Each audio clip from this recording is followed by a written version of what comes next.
ఈరోజే శుక్రవారం. మహాలక్ష్మీదేవికి ఎంతో ప్రీతికరమైన రోజు. ఈరోజు ఏమీ చేయకపోయినా సరే ఈ కథను విన్నా, చదివినా, చెప్పినా, వినిపించినా సకల శుభాలు కలుగుతాయి. జన్మల దోషాలు తొలగి కోటి జన్మల పుణ్యం వస్తుంది. మరి ఆ కథ ఏంటో ఇప్పుడు ఈ వీడియోలో తెలుసుకుందాం. మన హిందూ సాంప్రదాయంలో లక్ష్మీదేవి సిరి సంపదల దేవత. వివిధ భాగ్యాల అధిష్టాన దేవతలుగా ఈ లక్ష్మీదేవిని అష్టలక్ష్ములుగా మనం పూజిస్తాం. దేవాలయాల్లో అష్టలక్ష్ములు ఒకే చోట అర్చించబడడం సాంప్రదాయం. ఆ అష్టలక్ష్ములు ఎవరు అంటే ఆదిలక్ష్మి, ధాన్యలక్ష్మి, ధైర్యలక్ష్మి, గజలక్ష్మి, సంతానలక్ష్మి, విజయలక్ష్మి, విద్యాలక్ష్మి, ధనలక్ష్మి. ఎంతో విశేషమైన ఈ శుక్రవారం రోజు అమ్మవారికి సంబంధించిన ఈ విశేషమైన కథను విన్నా, చదివినా, చెప్పినా, వినిపించినా సకల శుభాలు కలుగుతాయి. ధనధాన్యాలు కలుగుతాయి. అమ్మవారి అనుగ్రహం మీకు తప్పకుండా కలుగుతుంది. మరి ఆ కథ ఏంటో ఇప్పుడు ఈ వీడియోలో తెలుసుకుందాం. అదే అష్టలక్ష్మి వ్రత కథ. ఈ కథను వింటే చాలు అష్టలక్ష్ముల కటాక్షం మీకు కలుగుతుంది. పూర్వం భృగువు అనే మహర్షి ఉండేవాడు. మహా తపస్శాలి, వేదాంగ పరాయణుడు. అతనుకు ఒకసారి బిడ్డలు కలగాలి అనే కోరిక కలిగింది. అంటే సంతానం కావాలి అనే కోరిక కలిగింది. దాంతో భృగువు పరాశక్తి గురించి తపస్సు చేయడం మొదలుపెట్టాడు. రోజులు, నెలలు, సంవత్సరాలు గడిచాయి. అయినా భృగువు తపస్సు మానలేదు. ఆయన తపస్సుకు పరాశక్తి ఎంతగానో సంతోషించి ప్రత్యక్షమైంది.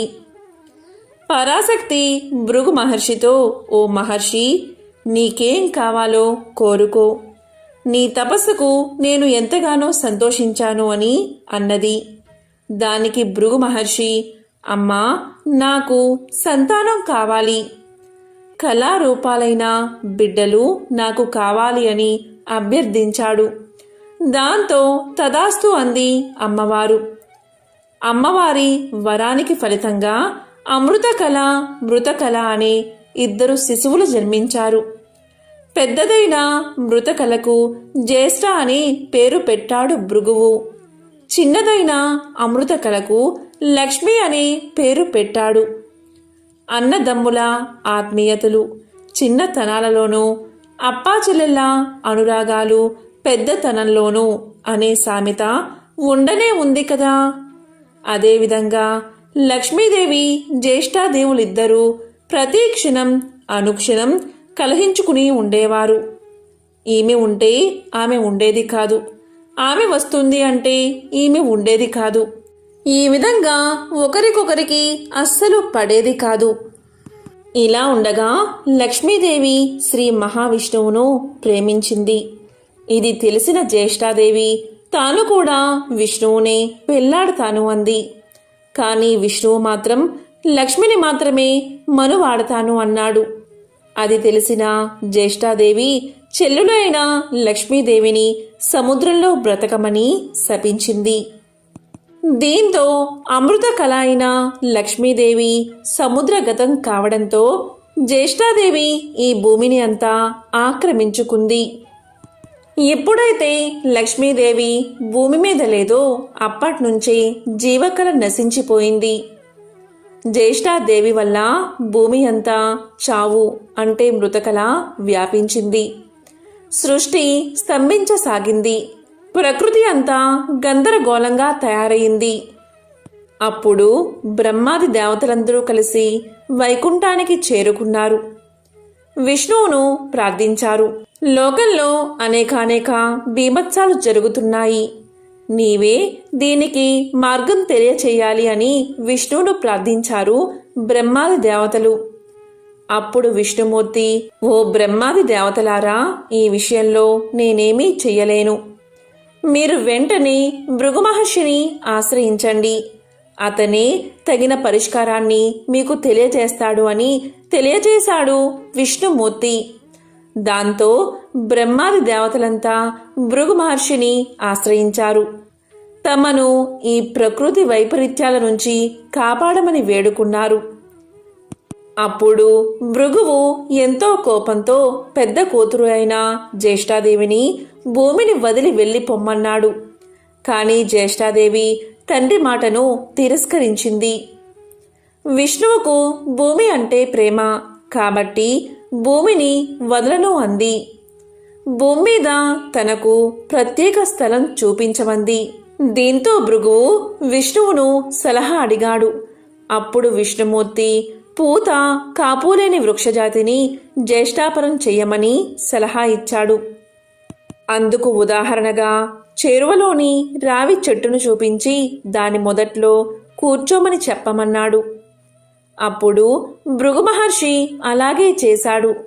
అందుకు అంగీకరించింది జ్యేష్ఠాదేవి. రావి చెట్టు కిందకి చేరింది. అది మొదలు రావి చెట్టు ఎవ్వరూ తాకరానిదయ్యింది. జ్యేష్ఠాదేవి రావి చెట్టులోకి ప్రవేశించగానే సృష్టి మరలా ప్రారంభమయ్యింది. అయినా భూమి మీద కల మాత్రం లేదు. లక్ష్మీదేవి సముద్ర పరం అవడం వల్ల భూమి మీద కళాకాంతులు లేకపోయాయి. అందుకే సముద్రంలో పడిన అమృత కళ అయిన లక్ష్మిని బయటకు తేవాలి అనుకున్నారు. అమృతం కోసం క్షీరసాగరాన్ని మదించిన సమయంలో లక్ష్మీదేవి సముద్రం నుండి బయటకు వచ్చింది. తానున్న చోట తన అక్క ఉండకూడదని, ఆమె ఉండే చోటకు తాను వెళ్ళను అని ఒప్పందం చేయించుకుని లక్ష్మీదేవి సముద్రం నుండి వచ్చి విష్ణువును వివాహం చేసుకుంది. ఆ సందర్భంగా సృష్టి చాలనార్థం విష్ణువు ఆమె యొక్క పూర్ణాంశను తన వక్షస్థలంపై నివసించమని ఆదేశించి ఆమె కలను ఆది, విద్య, విజయ, ధన, ధాన్య, ధైర్య, సంతాన, గజ కలలు అనే 8 కలలుగా విభజించాడు.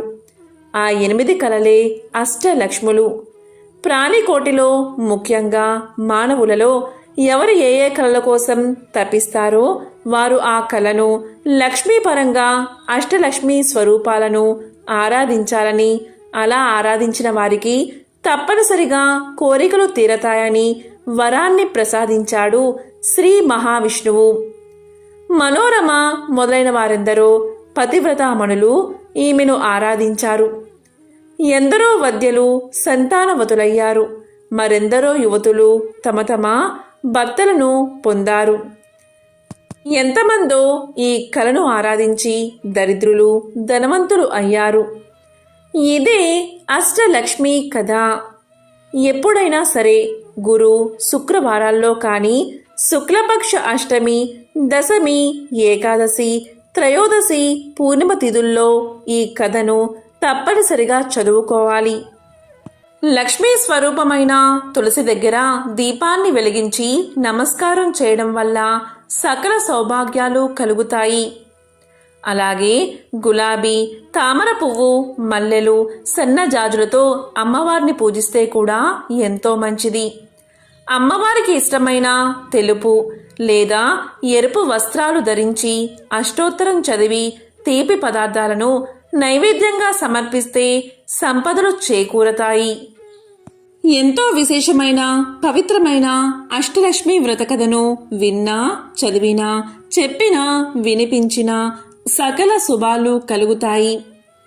ఇక పరీక్షలు జరుగుతున్న సమయంలో విద్యాలక్ష్మికి సంబంధించిన ఈ కథను వింటే చాలు. అమ్మవారి అనుగ్రహం వల్ల పిల్లలు అభివృద్ధిలోకి వస్తారు. పరీక్షల్లో మంచి ఉత్తీర్ణత సాధిస్తారు. మరి ఆ కథ ఏంటో ఇప్పుడు ఈ వీడియోలో తెలుసుకుందాం. పూర్వకాలంలో కోసల దేశంలో దేవదత్తుడు అనే బ్రాహ్మణుడు ఉండేవాడు. అతనికి సంతానం లేదు. అందువల్ల సంతానం కోసం యజ్ఞం చేశాడు. ఆ యజ్ఞంలో ఉద్గాతగా గోబిలుడు అనే బ్రాహ్మణుణ్ణి నియమించాడు. ఏ కారణం వల్లో ఆ గోబిలుడికి ఆ సమయంలో యగశ్వాస దిగశ్వాస కావడం చేత మంత్ర పఠనంలో చిన్న స్వరభంగమైంది. అందుకు దేవదత్తుడు కోపగించి, ఓరి గోబిలా, సంతానార్థమై శవనం చేస్తూ ఉండగా స్వరభంగం చేశావేమిటి అని కసురుకున్నాడు. అందుకు అలిగిన గోబిలుడు, ఇంత కోపిష్టివాడికి యజ్ఞం ఎందుకు?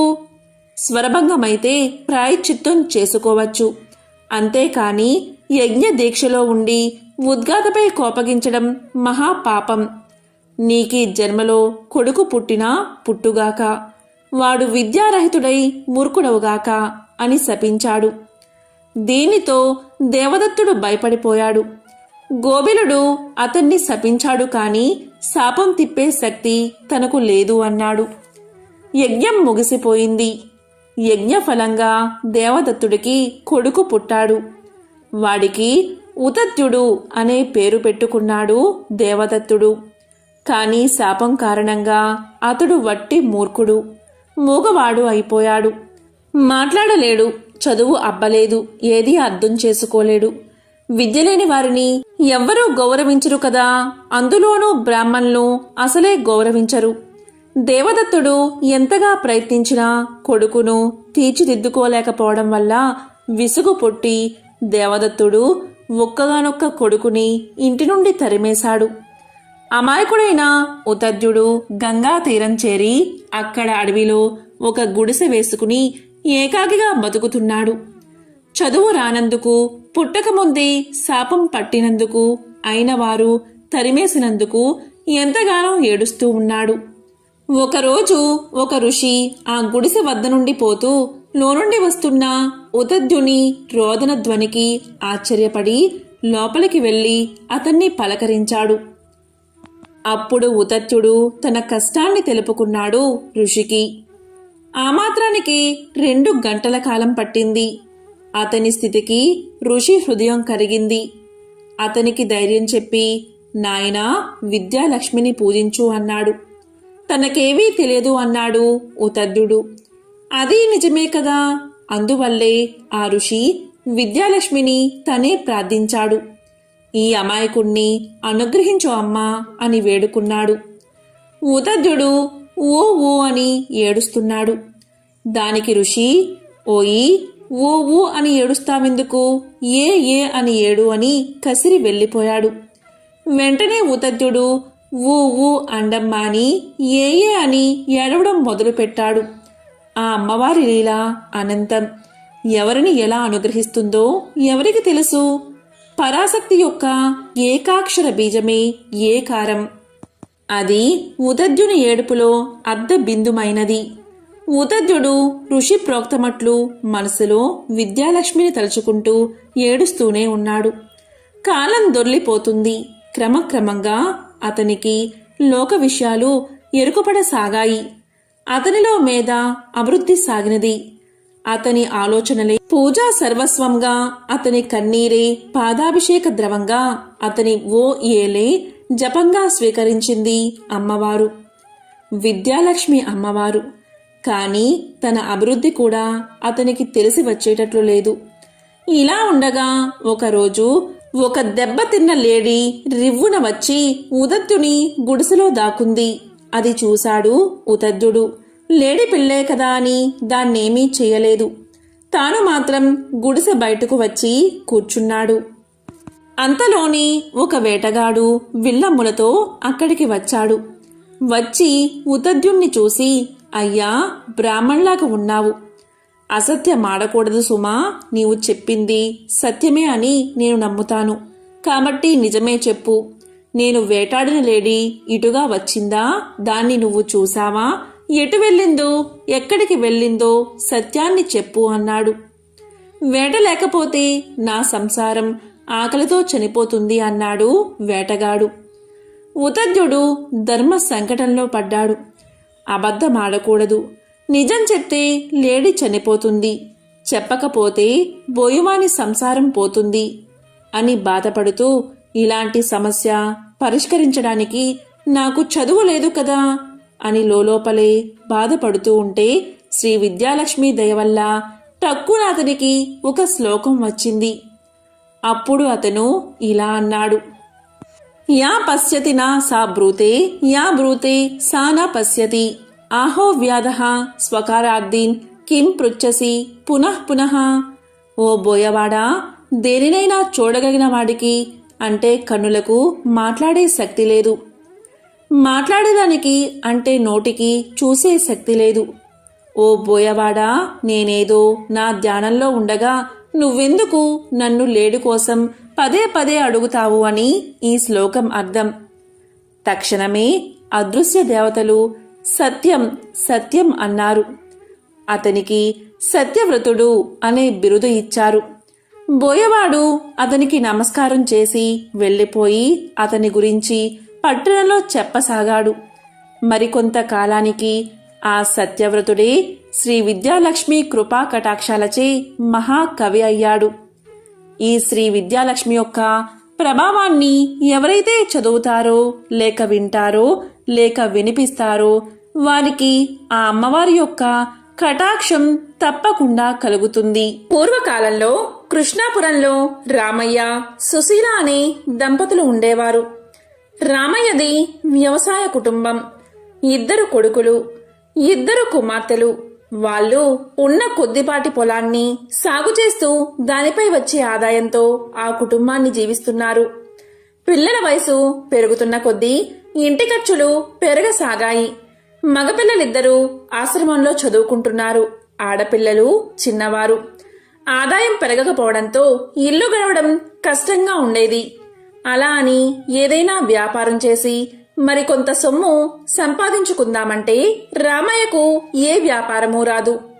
వచ్చే ఆ కొద్దిపాటి సొమ్ముతో ఎలాగో అలాగా నెట్టుకుంటూ వస్తున్నాడు.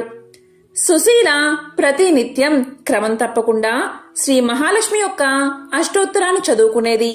అలాగే రామయ్య కూడా వీలైనప్పుడల్లా ఆ ఊరిలోని శ్రీమన్నారాయణ ఆలయానికి వెళ్లి స్వామిని, అమ్మవారిని దర్శనం చేసుకునేవాడు. రోజులు ఇలా గడుస్తూ ఉండగా ఒకనాడు వారింటికి ఒక దూరపు బంధువు వచ్చాడు. అతను వీరింట ఒకరోజు ఉండి తిరిగి వెళుతూ రామయ్యతో ఇలా అన్నాడు. రామయ్య, నిన్ను చూస్తే నాకు చాలా బాధగా ఉంది. ఈ గంపెడు సంసారాన్ని ఎలా నెట్టుకొస్తున్నావో కదా. ఇక నీ పిల్లలు పెద్దవారై వారికి యుక్త వయసు వచ్చాక వారి వివాహాలు ఎలా చేయగలుగుతావు నీవు? ఆ శుభకార్యాలు ఎలా చేయగలుగుతావు? నీ సంపాదన చూస్తే చాలా తక్కువగా ఉంది కదా. ఇల్లు గడవడమే చాలా కష్టంగా ఉంది నీకు. ఒక విషయం చెప్తాను, శ్రద్ధగా విను. మా ఊరి దగ్గర అష్టలక్ష్మి దేవాలయం ఉంది. అక్కడ శ్రీ మహాలక్ష్మీదేవి అష్టలక్ష్ములుగా వెలిసి భక్తుల చేత పూజలు అందుకుంటూ ఉంది. ఆ తల్లి మహిమాన్వితమైనదని ప్రజలందరి నమ్మకం. మీరిద్దరూ ఒకసారి మా ఊరు వచ్చి ఆ దేవాలయానికి వెళ్లి అష్టలక్ష్ములను దర్శించుకోండి. ఆ తల్లి అనుగ్రహంతో మీకు మంచి రోజులు వచ్చి జీవితం సుఖప్రదంగా గడుస్తుంది అన్నాడు. ఇది విని ఆ దంపతులు ఎంతో సంతోషించి త్వరలోనే తప్పకుండా వస్తామని చెప్పారు. ఆ బంధువు వారి వద్ద సెలవు తీసుకుని తన ఊరికి వెళ్లిపోయాడు. ఆ మరుసటి రోజు ఉదయం లేవగానే ఆ దంపతులిద్దరూ స్నానం చేసి పూజాగదిలో నుంచుని శ్రీ లక్ష్మీనారాయణలకు నమస్కారం చేశారు. అప్పుడు రామయ్య ఇలా అన్నాడు. స్వామి శ్రీమన్నారాయణ, ఆర్తజన రక్షకుడువు, ఆపద్ బాంధవుడు, నిన్ను నమ్మిన వారిని రక్షించే అమృతమూర్తివి. మమ్మల్ని ఈ కష్టాల నుండి బయటపడవేసే భారం నీదే తండ్రి. ఓ శ్రీమన్నారాయణ, నీకు ఇవే మా నమస్కారాలు. ఓ మహాలక్ష్మి, జగన్మాత, మిక్కిలి దయతో కూడి ఉన్న నీ చూపులతో మమ్మల్ని కరుణించు తల్లి. ఆశ్రయించిన వారిని ఎల్లవెల్లలా రక్షించే అమృతమూర్తివి నీవే. తల్లి, దయచేసి మా కుటుంబాన్ని కరుణించి నీ అనుగ్రహాన్ని ప్రసాదించు. ఓ తల్లి, వీలైనంత త్వరలోనే నీ దర్శనం చేసుకుంటాము. ఓ జగన్మాత, నీకివే మా నమస్కారాలు అని ప్రార్థించి ఆ దంపతులిద్దరూ 11 రూపాయలు పసుపు గుడ్డలో ముడుపు కట్టి పెట్టారు. సమస్త చరాచర విశ్వమంతా శ్రీ మహాలక్ష్మి స్వరూపమే. కైలాసంలో రుద్రుని వద్ద పార్వతిగాను, స్వర్గంలో ఇంద్రుని వద్ద సచీదేవిగాను, సత్యలోకంలో బ్రహ్మదేవుని వద్ద సరస్వతిగాను, నాగలోకంలో నాగలక్ష్మిగాను, రాజుల వద్ద రాజ్యలక్ష్మిగాను, ధనికుడి ఇంట ధనలక్ష్మిగాను, గృహాలలో గృహలక్ష్మిగాను, చదువుకునే వారికి విద్యాలక్ష్మిగాను, సంతానం కోరుకునే వారికి సంతానలక్ష్మిగాను ఆ అమ్మ అనుగ్రహిస్తుంది. ఉన్నతి, విద్య, తేజస్సు, శక్తి అన్నీ కూడా ఆ మహాలక్ష్మి యొక్క అనుగ్రహంతోనే వస్తాయి. ఆ జగన్మాత ఎంతో దయా సముద్రురాలు. ఆమెను నమ్మి కొలిచేవారిని సర్వ ఐశ్వర్యాలతో, సర్వశుభాలతో అనుగ్రహిస్తుంది. మంచి ఆరోగ్యంతో ఉండడం కూడా ఐశ్వర్యమే. చక్కటి ఆరోగ్యాన్ని కూడా అనుగ్రహించేది ఆ శ్రీ మహాలక్ష్మియే. కొంతకాలానికి రామయ్య, సుశీల దంపతులు ముడుపు తీసుకుని అష్టలక్ష్మి దేవాలయం దర్శించుకోవడానికి బంధువుల ఊరికి బయలుదేరి వెళ్లారు. ఊరు చేరేసరికి సాయంకాలమయ్యింది. రాత్రి బంధువుల ఇంట నిద్రించి ఉదయాన్నే నిత్య కృత్యాలు తీర్చుకుని అష్టలక్ష్మి దేవాలయానికి చేరుకున్నారు. సాక్షాత్తు శ్రీ మహాలక్ష్మికి నిలయమై ఉన్నందువల్ల ఆ ఆలయం ఎంతో సుందరంగా ఉంది. అద్భుతమైన ఆ దేవాలయ సౌందర్యం చూసి ఆ దంపతులిద్దరూ ఎంతో ఆనందపడ్డారు. సాక్షాత్తు లక్ష్మీదేవి అష్టలక్ష్మణ రూపంలో కొలువుతీరి ఉన్న ఆ దేవాలయం ఎంతో దివ్యమైన శోభను సంతరించుకోవడంలో ఆశ్చర్యమేముంది? శ్రీ లక్ష్మీనారాయణను ప్రార్థిస్తూ ఆ దంపతులు ఆలయంలోకి ప్రవేశించారు. ఆ రోజు ఆ జగన్మాత జన్మ నక్షత్రం కూడా కావడం చేత ఆలయమంతా ఎంతో దివ్యంగా అలంకరించబడి ఉంది. ఆలయ స్తంభాలకు అద్భుతమైన పుష్పాలు చక్కగా అలంకరించబడి ఉన్నాయి. మామిడి ఆకుల తోరణాలు ఎంతో చక్కని శోభను తీసుకువచ్చాయి. ఎటు చూసినా రంగురంగుల పుష్పాలతో ఆహ్లాదకరంగా కనిపిస్తూ ఉంది ఆ దేవాలయం. అందమైన పుష్పాలన్నీ శ్రీ మహాలక్ష్మి స్వరూపాలే. అందుకే పువ్వులను ఎప్పుడూ కూడా కాలితో తన్నరాదు, చేతితో నలపరాదు, పరిశుభ్రంగా లేని ప్రదేశాలలో వేయకూడదు. పుష్పం సాక్షాత్తు శ్రీ మహాలక్ష్మి స్వరూపం. అందుకే శ్రీమన్నారాయణుడికి పుష్పాలంకరణ అంటే చాలా ఇష్టం. ఎవరైతే తన్ను దివ్య పుష్పాలతో అలంకరిస్తారో వారి ఎడల ఆ స్వామి ఎంతో ప్రసన్నుడవుతాడు. ఆ ఆలయ అద్భుత శిల్పకళా సౌందర్యానికి రామయ్య, సుశీల దంపతులిద్దరూ ఎంతో మురిసిపోయారు. తనివి తీరా ఆనందాన్ని ఆస్వాదించారు. ఆలయ మండపంలో ఒక మహాపండితుడు శ్రీ మహాలక్ష్మి యొక్క వైభవాన్ని ఇలా వర్ణిస్తున్నాడు. ఓ భక్తజనులారా, ముల్లోకాలను ఎల్లవేళలా రక్షించే శ్రీ మహాలక్ష్మి బ్రహ్మదేవుని వద్ద సరస్వతిగాను, శ్రీమన్నారాయణుడి వద్ద శ్రీ మహాలక్ష్మిగాను, పరమేశ్వరుని వద్ద పార్వతిగాను బాసిల్లుతూ ఉంది. ఆ తల్లిని కొలిచిన వారికి సర్వ సంపదలు కలుగుతాయి, సర్వ ఐశ్వర్యాలు లభిస్తాయి. దేనికి కొదవ ఉండదు. సంపూర్ణ ఆరోగ్యం కలుగుతుంది. ప్రతినిత్యం ఆ తల్లిని స్మరించినా కీర్తించినా సర్వశుభాలు కలుగుతాయి. ఆ రోజంతా జయప్రదంగా నడుస్తుందని చెప్తూ ఉన్నాడు. ఇక రామయ్య, సుశీల దంపతులు ఆ పండితుడు చెప్పిన విశేషాలన్నీ విని అక్కడి నుండి బయలుదేరి ముందుగా ఆదిలక్ష్మి ఆలయం వద్దకు చేరారు. అద్భుత తేజస్సుతో ప్రకాశిస్తున్న ఆ తల్లికి నమస్కారం చేసి అటు తర్వాత ధాన్యలక్ష్మి వద్దకు వచ్చారు. ధాన్యలక్ష్మిని ఎన్నో విధాలా స్తుతించి తరువాత ధైర్యలక్ష్మి, గజలక్ష్మి, సంతానలక్ష్మి, విజయలక్ష్మి, విద్యాలక్ష్మి, ధనలక్ష్ములను దర్శించుకున్నారు. ఎంతో దివ్యమైన తేజస్సుతో, అద్భుతమైన పట్టు వస్త్రాలతో, రకరకాల దివ్య ఆభరణాలతో అష్టలక్ష్ములందరూ ఎంతో అద్భుతంగా దర్శనమిచ్చారు. రామయ్య, సుశీల దంపతులు అష్టలక్ష్ములను ఎన్నో విధాలా స్తుతించి తమను కరుణించవలసిందిగా ప్రార్థించారు. ఆలయం నుండి వెలుపలకు వచ్చే ముందు రామయ్య ఒకసారి కళ్ళు మూసుకుని శ్రీ మహాలక్ష్మీదేవిని ప్రార్థిస్తూ మనసులో ఇలా అనుకున్నాడు. ఓ జగన్మాత శ్రీ మహాలక్ష్మి, నీవు నన్ను కరుణించి అంతులేని ఐశ్వర్యం నాకు అనుగ్రహిస్తే నేను మా ఊరిలో తప్పకుండా నీ అష్టలక్ష్మి స్వరూపాలతో అద్భుతమైన ఆలయాన్ని నిర్మిస్తాను అనుకున్నాడు రామయ్య. అటు తర్వాత ఆ దంపతులిద్దరూ తిరిగి తమ ఊరికి చేరుకున్నారు. ఆ మహాలక్ష్మి తల్లి అనుగ్రహం వల్ల రామయ్య కుటుంబం మంచి అభివృద్ధి సాధించింది. కుమారులిద్దరికీ మంచి చదువులు కలిగి ఉన్నత ఉద్యోగాలు లభించాయి. కుమార్తెలకు మంచి వరులతో వివాహాలు జరిగాయి. స్నేహితులు కొంతమంది సహాయం చేయగా రామయ్య 2-3 వ్యాపారాలు ప్రారంభించాడు. ఆ శ్రీ మహాలక్ష్మి తల్లి అనుగ్రహం వల్ల ఆ వ్యాపారాలన్నీ ఎంతో అభివృద్ధి చెందాయి. ఎన్నో లాభాలు వచ్చాయి. చుట్టుపక్కల గ్రామాలలో రామయ్య అంతటి ధనవంతుడు లేడని ప్రజలు చెప్పుకుంటూ ఉన్నారు. ఇంత సంపద రావడంతో తాను ఆ రోజు శ్రీ అష్టలక్ష్మి దేవాలయం కట్టిస్తానని ఆ జగన్మాతకు ఇచ్చిన మాట మరిచిపోయాడు రామయ్య. ధన సంపాదనలో పడి భగవంతుణ్ణి స్మరించడం కూడా మరిచిపోయాడు. తమకు ఇచ్చిన మాట తప్పినందుకు అష్టలక్ష్ములకు ఆగ్రహం కలిగింది. అంతే, ఎంతో వెలిగిపోతూ ఉన్న కుటుంబంలో ఎన్నో సమస్యలు వచ్చాయి. ఆదిలక్ష్మి అనుగ్రహం కోల్పోవడంతోనే రామయ్యకు వ్యాపారం మీద పట్టు సడలింది.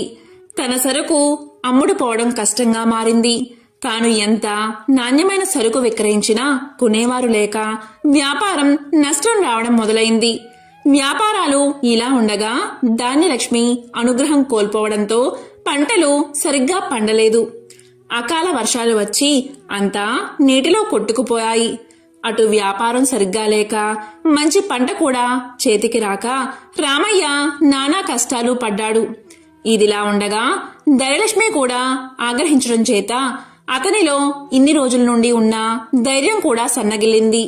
వ్యాపారం దెబ్బతిన్నప్పటికీ, పంట కోల్పోయినప్పటికీ మరలా వచ్చే సంవత్సరం పుంజుకోవచ్చని అనుకున్నాడు.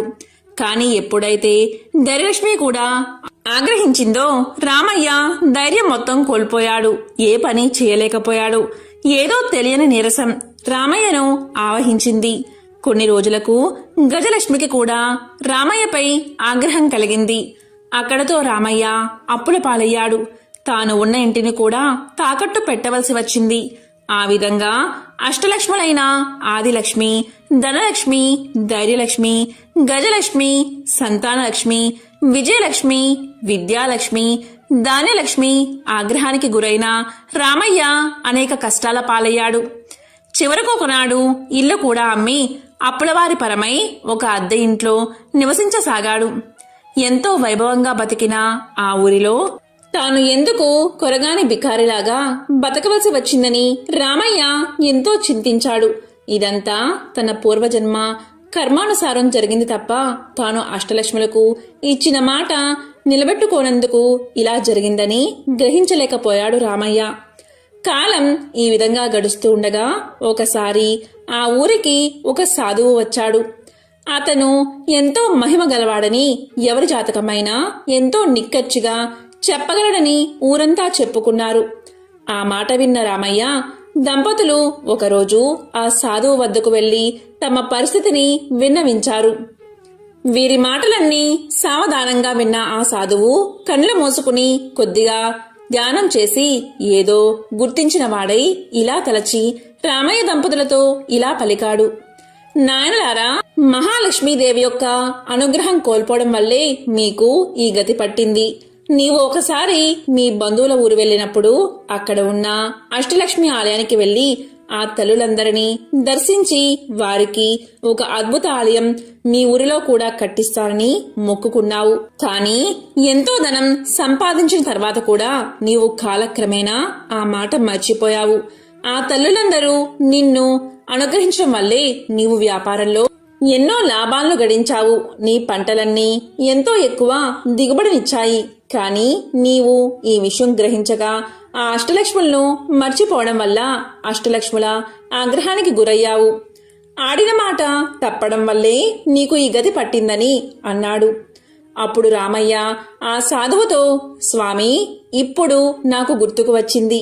నేను మా ఊరిలో అష్టలక్ష్మి దేవాలయం కట్టిస్తానని అన్న మాట నిజమే.